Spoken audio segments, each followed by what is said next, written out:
The grand finals. I need everybody to be as hyped as possible. Some of you guys are shouting and screaming. This is the time to do it right now, okay? We're gonna be doing it. Are you ready? Yes, everyone clap to your hands out, alright? When we invite the teams up on stage, we want you guys to clap, we want you guys to cheer. Alright, Forrest, take us away. Alright, for our first team, a team all the way from Indonesia. Give it up for PSG RRQ!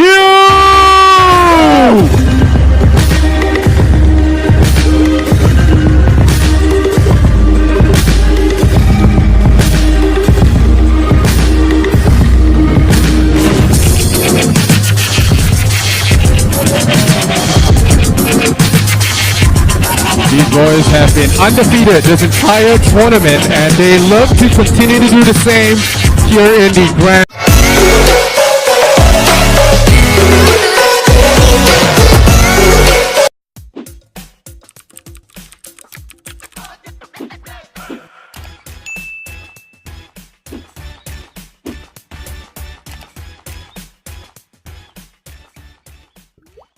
And finals, Faraz, who are their opponents? Alright, this is the moment from the home country of Singapore. We have a team that has been fighting in the semifinals and here today. Give it up for EVOS SG! Yeah, that's right, guys. Keep the applause coming. And of course, this grand final procession is extra special because we are going to invite our minister to come on stage to officiate the launch of this grand final. Minister, please. And before we even get to that process, we're going to have him to talk to our team. Over there, by the side, by the right, we have PSG RRQ, the professional team from Indonesia. They have gone undefeated in this entire tournament, Faraz. And right. They are looking to prove themselves. And Minister, if you head on over here, you'll meet our local team, EVOS SG. These boys looking to make the country proud with their gameplay. The White Tigers, I like to call them. That's right. This is the time that they can meet with the minister, talk a little bit, and you know what? Get introduced because this is going to be the moment everyone's been waiting for. Yes, and having a little bit of a discussion with the minister, getting the morale boosted, really touching stuff here. And these EVOS boys, man, they've got lots to prove. It is the national stage, and now we'd like to invite our minister to the middle to begin the officiation process. Faraz, talk us through it. That's right. I'm just going to make sure, are we ready on the stage? If we are ready, we're going to be doing the officiation, and I need everybody's help. All right, everyone. All right, everybody, on my count, we're going to be officiating this tournament, so I want everybody to shout and go as crazy as possible. 3, 2, 1! Ladies and gentlemen, the Southeast Asia Clash of Champions Grand Final has been officiated. Everybody make some noise! And now we'd like to have the teams gathering down the middle. We're going to take a photo to commemorate this moment. And we're going to make sure our teams are getting close together. Everyone, all smiles. On the count of 3, say COC. Really a great moment for us, and we haven't even gotten to the action for us. We have not even gotten to the action. I'm already feeling the energy. Thank you, Minister, for joining us on this event. Please return to your seats and enjoy the rest of this event. I hope you have a good time, have a great viewing experience. And now, Faraz, it's time to get to battle. That is right. This is the grand finals, and we're going to invite our teams to shake their hands and get ready to get into the battle station. This is going to be the moment, man. This is going to be the best of 3 of the grand finals. This is it, Faraz. This is it. And you know what? Before we actually get them to play the game, we're going to relook at the interview that they did before the event, and share a little bit about their thoughts, share a little bit of about themselves, their strategies. There's going to be a little bit of a video we prepared, and we're going to take a look at that in a very short moment. And Faraz, some thoughts? Well, I think this is going to be amazing. I mean, having the top 2 teams, Indonesia and Singapore, fighting off, and I can't wait to see what happens. Can't ask for a better storyline, and let them tell the story themselves. Let's roll the clip, boys.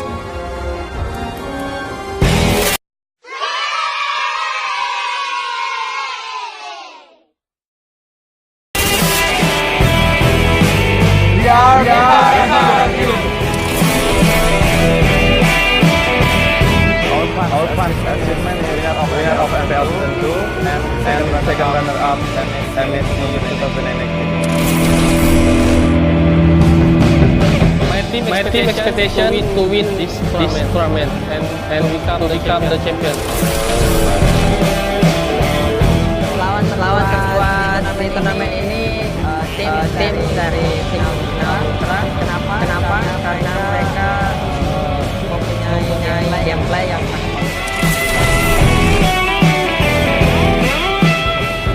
didn't prepare too much. We just got break after the RPL. We just like got a new lineup also. Confidence is a must for us. As long as we play our best and let the game flow. Untuk semua fans PSG RRQ, kami di turnamen Presiden Singapura, kami akan berusaha semaksimal mungkin untuk jadi juara di turnamen ini.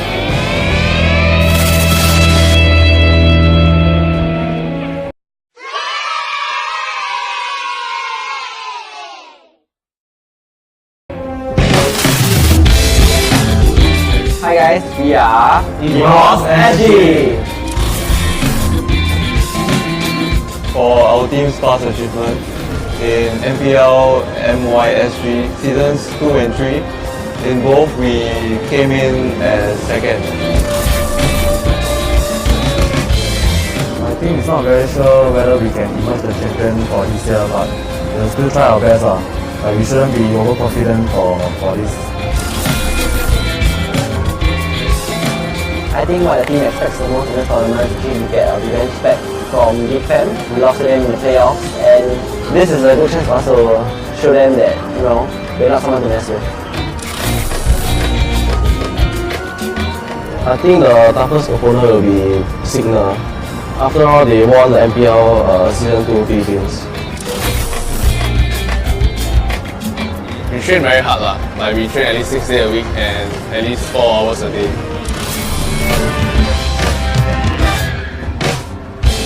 I think playing in our homeland, of course, it gives us a bit more confidence. I mean, the crowd is Singaporeans, but with or without the support, we'll always try our best to make Singapore proud.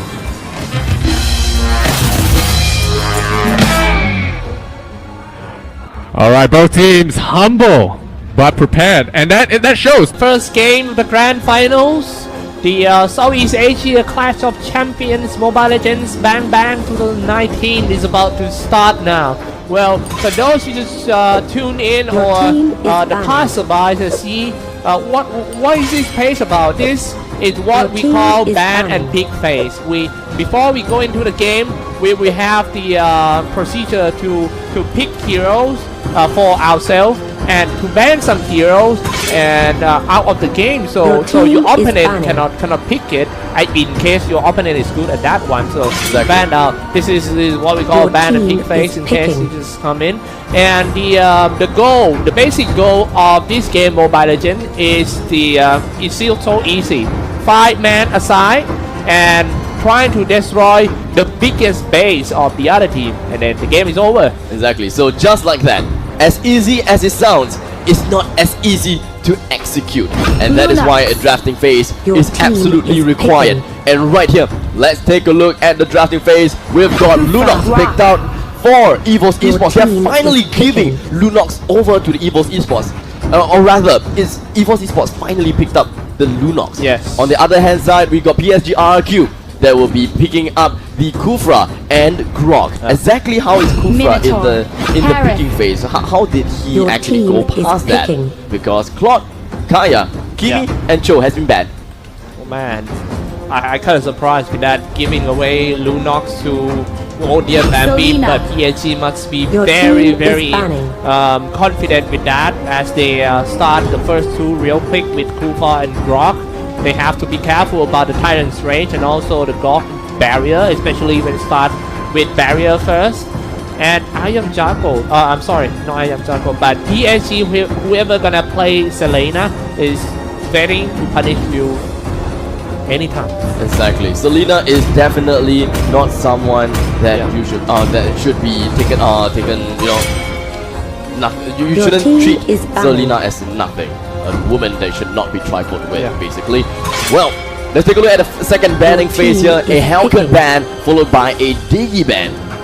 Why Diggy? Interestingly, probably is for the counter for Kufra, just to make sure that Tyrant's Revenge, Tyrant's Fury, as well as Ball itself doesn't get. Diggy is always a thing.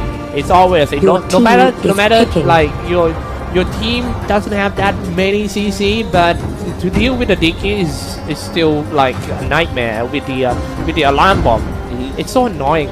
Like the auto alarm bomb, you just walk in, and then anyhow you get the damage. Then where's that come from? Exactly. You know, it's And it follows you as well, like a little stalker. and especially in the second spells of Dicky, it's The, really reverse time. the reverse time can lock you down in a place. Yes, especially if you comboed with Kadita as well. But the thing is, I thought that PSG RRQ would probably pick up the Diggy because the opponent side EVOS Esports actually picked out the Minotaur. So here we have the finalized lineup for EVOS Esports, and that is going to be Lunox, Minotaur, Harith, Lapu Lapu, as well as Arkai.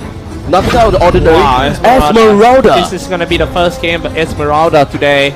Esmeralda, Frost Moon Shield, Stardust Stand, Failing Star Moon, all these spells. The people saying that Esmeralda is good because he's so versatile. She can play tank, she can play the damage sometimes, and also the support, because every single spell of Esmeralda is useful.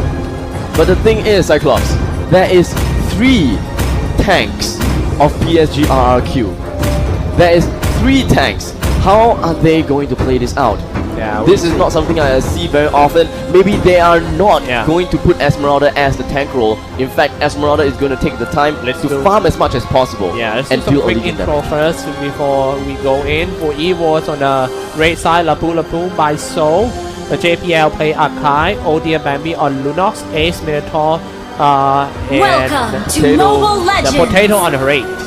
And on the other side, flip side, PSG RRQ. Let's take a look at their final lineup. With Lemon playing as Esmeralda. With Vin, that is playing as Kufra. I am Jago, that is in a candidate of MVP. I will tell you guys more about that later. I am Jago, that is playing as Selena. Liam, that is on Grok. And Tuturu, that is on the tank shredding machine, Carry. With the spinning light wheels, you should not underestimate Carry at all. In fact, with all 3 heroes of PSG RRQ, all 3 of them being tanks, is Yeah. definitely that just probably means that they are going to play an early game aggression. We have seen early game aggression with 2 tanks, but we don't really see that often with early game 3 tanks aggression. Yeah, that's true. A very good point. That 3 tanks from PSG RRQ. Wow. The first one we're gonna go in is Grok. It's so easy to play a game with Grok. He can take a lot of damage, and when he 5 do seconds that, till the enemy reaches it's quite the easy battlefield. for the second line Smash opener them. to find some great All angles to troops go in. deployed. Exactly. So Grok is more like a time buyer for the fighters. the laning phase is about to begin. We're pretty much seeing I am Jago playing as Selena here in the middle lane, possibly with either one tank. Yeah, and it does and look like it's also- going to be Kufra. Grok got very high damage in the start. Look at that. Only one power nature can easily kill a creep wave. Meanwhile, in the middle is gonna be Kufra solo. That's weird. I was thinking that, Selena would actually join in with Kufra at the middle lane to get a little bit more EXP. But it does seem like he wants to satisfy and get the buff a lot earlier than, anything else possible. For your information, this is the first time that these 2 teams fight each other too. And now let's take a look at the first team fight. Barrier has been set up, but Ace almost falls out just now. He got away with a very low HP. A really good steal of the buff coming in from Grok. Exactly what a Grok should do. Just dive in right in the face of the enemies and just spin. Deals the great amount of damage, and you will just deny them all of the EXP and gold. Yeah. Top lane, Lapu Lapu having a good time farming. That's but I kind of surprised Lapu Lapu alone were under level than PSG Lemon. That is weird, right? Yeah, that's kind of weird. I mean, alone supposed to have like more experience than Lemon and Liam, but Lemon and Liam already level 3. Exactly. I believe that it was just the push to try to get the buff was one of the reasons that they got it. Selena Bissell Arrow didn't hit anyone. A little bit more of the wizard boots coming in on Iron Jago as well as Turtle Lemon. resurrecting Pretty much soon. understood now that Lemon is playing as the pseudo tank, pseudo mage role at this moment of time. Harris with a bit synchro vision for the first time in this game, but it missed. But right now, PSG RRQ. The way PSG RRQ say is they are very strict to their timeline. They have their own timeline of doing things. For now, they do, and they are very good at making objective done. So to stop PSG RRQ, you might have to be brave and try to contest them whenever they try to do some objective. For example, going for turtle or something like that. Here's the thing, I believe that EVOS Esports is pretty much telling each other that, you know what, just let them take the objective, slowly play it out, and if time allows them to, then bring down one member one by one, and just let Labu just farm more away at the top lane. That is free farm. Oh man, coming out first with the power nature spin, dropping quite low for Team EVOS, but still hanging on to the fight in the middle. Then Liam walking away, Grok about to go down with that. Look at that, the first one belongs to carry. How is that even possible when PSG, all players are dropping so low? Double kill for carry, just too strong. And just like that, 5 men of PSG RRQ is congregated in the middle lane and now stealing the buff of the enemy's team. EVOS Esports have absolutely no way to defend this buff and just giving it away. One to Iron Jago and one to Liam.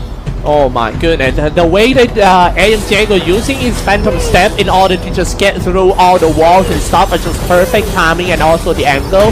Once he lands, he already in a perfect position to start attack. And now what happened bottom? JPL pretty much is under siege, but hold on a second as we do have Soul rushing out with the Chieftain's Rage, trying to find one versus one. Lemon a little bit overestimated himself, dealt quite a lot of damage to himself by the turret, but in the end, Lemon did manage to turn the turret around because of all that shield that she's able to generate and get that kill right onto Labu. Was super strong, man, in the first 5 minutes of the game. 2,800 gold difference between the two teams, and that is the item update. Turtle is about to come back. I think it's time for team.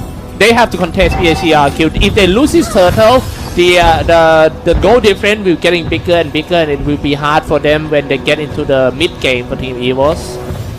At this game, it doesn't seem like EVOS Esports has a very reliable split pusher. They do not have anyone that can, you know, clear waves fast. No Hayabusa. Yes, no Hayabusa is one thing. Well, Soul does have can throw his swords. We can have power of order brilliance coming in from Bambi, but why would you want to waste that? Or even Synchrovision. Why would you waste that? Oh, start with the arrow from Selena. They might dive in, will they? But they decided to no, because Minotaur is on his rage. If you go in, get stuck in Minoan Fury, pretty much dead, no matter how strong you are. But look at that first. Grok not that far away, spinning around with the power nature. They decide to go in. Lemon and Esmeralda. This is the reason why they pick Esmeralda, can tank and deal the damage at the same time. Spinning around for Esmeralda. It's time to go for the turtle. The turtle will now retreat into his den, but Bambi goes in the power of the order chaos, and just like that, Chaos Darkening is just gonna be retreating himself. Bambi in the middle of everything, tries to go for Cosmic Vision. He won't be able to get himself away for now, but Ace in the middle of everything. Selena gets the kill onto Minotaur. Finn, just like that. No, actually Lemon is the one, and with the 3-man tank composition, we'll be able to get the 2 men that is the most important of EVOS Esports down just like that. Cross Moon Shield, Stardust Land, Failing Star Moon, all the spells of Esmeralda, just save her.